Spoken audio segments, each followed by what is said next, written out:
بات بات پہ قسم اسلام میں نہیں ہے، بلکہ اللہ کا فرمان ہے کہ تم اپنی قسموں کا نشانہ اللہ کو نہ بناؤ، اللہ کو اپنی قسموں کا نشانہ مت بنانا۔ اللہ تبارک و تعالی جو ہے وہ بات بات پر قسم کھانے کو ناپسند کرتا ہے، بلکہ حضور اکرم صلی اللہ علیہ وآلہ وسلم نے ارشاد فرمایا وہ شخص جھوٹا ہے، کسی بھی جھوٹے کو پہچاننا آسان ہے کہ جو بات بات میں قسم کھائے، سمجھ لینا کہ یہ شخص جھوٹا ہے، اس لیے کہ جھوٹے کی علامت ہے کہ وہ بات بات میں قسم کھائے گا۔ ہاں اگر قسم کھانا ہے دین پر، ایمان پر، قرآن پر، اسلام کی باتوں پر، بلا جھجک قسم کھا سکتے ہو، اس لیے کہ اس سے سچی کوئی بات نہیں ہے۔ اسی لیے میرے آقا صلی اللہ علیہ وسلم جب بھی اللہ کی بات کرتے تھے تو بار بار فرماتے تھے قسم ہے اس ذات کی جس کے قبضے قدرت میں محمد کی جان ہے، قسم وحدہ لا شریک کی، قسم رب العزت کی، اللہ کے رسول صلی اللہ علیہ وسلم۔ لیکن یہ دین کے معاملے میں، دنیا کے معاملے میں اللہ رب العزت کو قسموں کا نشانہ مت بناؤ، تو سچی قسم بھی مت کھاؤ۔ عام طور پر لوگ سودا بیچتے ہوئے، تجارت کرتے ہوئے قسم کھاتے ہیں، میں روزی پر بیٹھا ہوں اللہ کی قسم، میں فلاں پر بیٹھا ہوں، کھانے پر بیٹھا ہوں اللہ کی قسم، دسترخوان پہ بیٹھا ہوں، یہ سب لوگ قسمیں کھاتے ہیں۔ روزی تنگ ہوتی، روزی سمٹ جاتی قسم کھانے کی نحوست سے۔ یہ سچی قسم جو بار بار کھائے اس کو بھی ناپسند کیا گیا، اس لیے کہ بار بار کسی چیز کے کرنے سے اس چیز کا اعتبار اٹھ جاتا ہے، اور قسم اس شان کی چیز ہے، قسم وہ شان کی چیز ہے۔ قسم مومن کے لیے، ایمان والوں کے لیے، کہ قسم کا اعتبار یہ ہے کہ مومن کہہ دے کہ اللہ کی قسم میں نے یہ کام نہیں کیا، تو دوسرے مسلمانوں پر لازم آ جاتا ہے کہ اس کی بات پر اعتبار کر لے۔ اگر وہ جھوٹ بول رہا ہے تو پھر وہ اس کا خمیازہ بھگتے گا۔ جھوٹی قسم کا خمیازہ کیا ہے؟ اب ذرا یہاں دل کے کانوں سے دل تھام کر حدیث کی طرف آئیں کہ جھوٹی قسم کا خمیازہ کیا ہے۔ لوگوں کو کچھ رہ نہیں گیا، میرا کلیجہ کانپتا ہے جب میں وہ احادیث کو دیکھتا ہوں، ان پر نظر پڑتی ہے تو میرا کلیجہ کانپتا ہے۔ نہ اللہ کا خوف ہے، نہ قرآن کی تعلیمات کا خیال ہے، نہ احادیث کی تعلیمات کا خیال ہے۔ آدمی قسم کیوں کھاتا ہے؟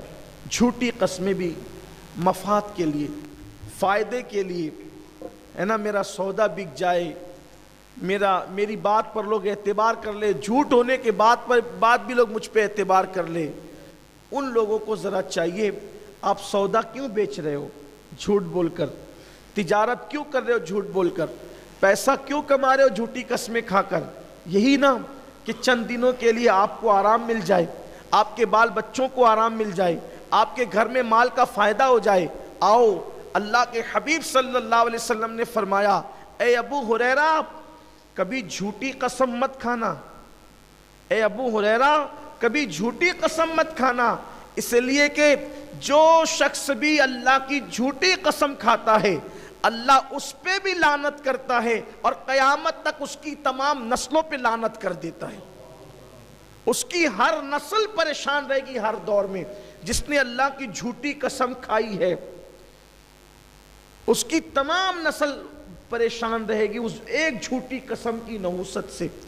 آپ مجھے بتائیں، مسلمانوں کو خیال ہی نہیں رسول اللہ کی حدیث کا، بلکہ سنتے نہیں، پڑھتے نہیں، دین سیکھتے نہیں، قسمیں کھائے جا رہے ہیں۔ یہ جو لوگ کہتے ہیں نا کہ یار ہم بہت کما رہے ہیں پھر بھی پریشان ہیں، ہم بہت محنت کر رہے ہیں پھر بھی پریشان ہیں، تو باپ داداؤں میں اوپر کوئی ایک جھوٹی قسم کھا لے تو اس کی پوری نسل پر اللہ لعنت کرے، پوری نسل پر۔ تو جہاں پر کوئی احساس ہی نہ ہو، خیال ہی نہ ہو، ہاں مگر یہ کہ جو توبہ کر لے، اس لیے کہ توبہ کی برکت سے ہر گناہ معاف ہو جاتا ہے۔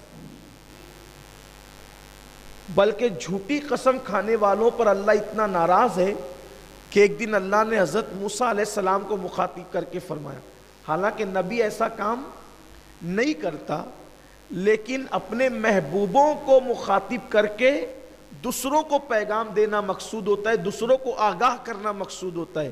ایک دن اللہ نے کہا اے موسیٰ کبھی میرے نام کی جھوٹی قسم مت کھانا، اگر تو نے بھی میری جھوٹی قسم کھائی تو میں تیری زبان کو جلا کے راکھ کر دوں گا۔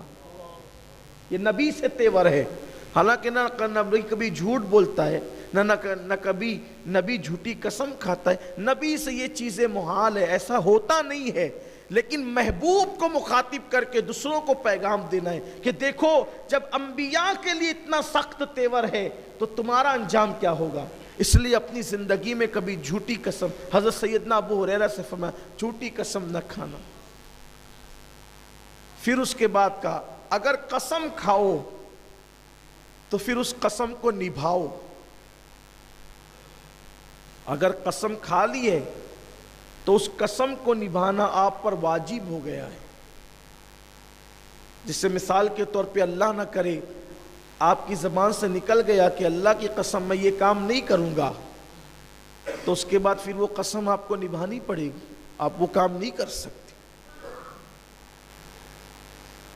اگر آپ نے وہ کام کیا تو قسم ٹوٹ جائے گی، اب قسم توڑو گے تو گنہگار بھی ہوں گے، پھر قسم کے توڑنے کا کفارہ ہے۔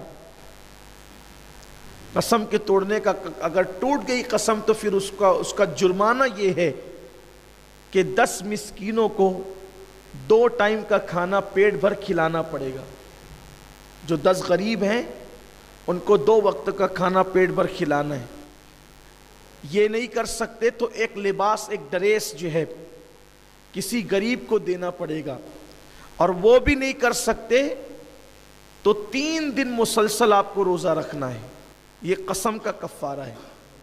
آپ مجھے بتائیں، میں یہاں یہ عنوان لے کر اس لیے بیٹھا ہوں کہ جلدی سے یہ عنوان ہم لوگ چھیڑتے نہیں ہیں، لیکن قوم اب اس کی طرف جا رہی ہے، ڈوب گئی ہے۔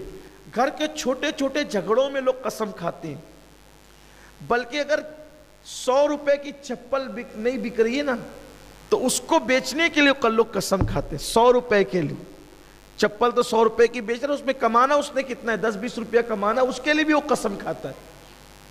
یعنی سوچیں آپ، آج جو پوری دنیا کے اندر یہ ہنگامہ ہو رہا ہے نا کہ مسلمان ذلیل ہو رہا ہے، مسلمان رسوا ہو رہا ہے، مسلمان تنگ دست ہو رہا ہے، مسلمان تباہ ہو رہا ہے، مسلمان برباد ہو رہا ہے، اور مسلمانوں کے کرتوت تو دیکھو ذرا، یہ وہ 10-20 روپے کے لیے، بلکہ وہ تو چپل کی بات ہے، سبزی فروش بھی سبزی بیچتے وقت قسم کھاتا ہے۔ اب سبزی میں اس نے منافع کمانا کتنا ہے کہ 10 روپے کا تو اس کا سودا بک رہا ہے، اس میں اس نے کمانا کتنا ہے، اس کے لیے بھی وہ اللہ کی قسم کھا رہا ہے۔ جبکہ قسم کے لیے اینڈ یہ ہے، یا جان کو خطرہ ہو، یا مال کو خطرہ ہو، یا عزت و آبرو کو خطرہ ہو، اس وقت قسم کھانے کا، وہ بھی سچی قسم کھانے کا حکم ہے۔ جھوٹی قسم کے لیے آیا کہ پوری نسل پہ اللہ لعنت کرے گا،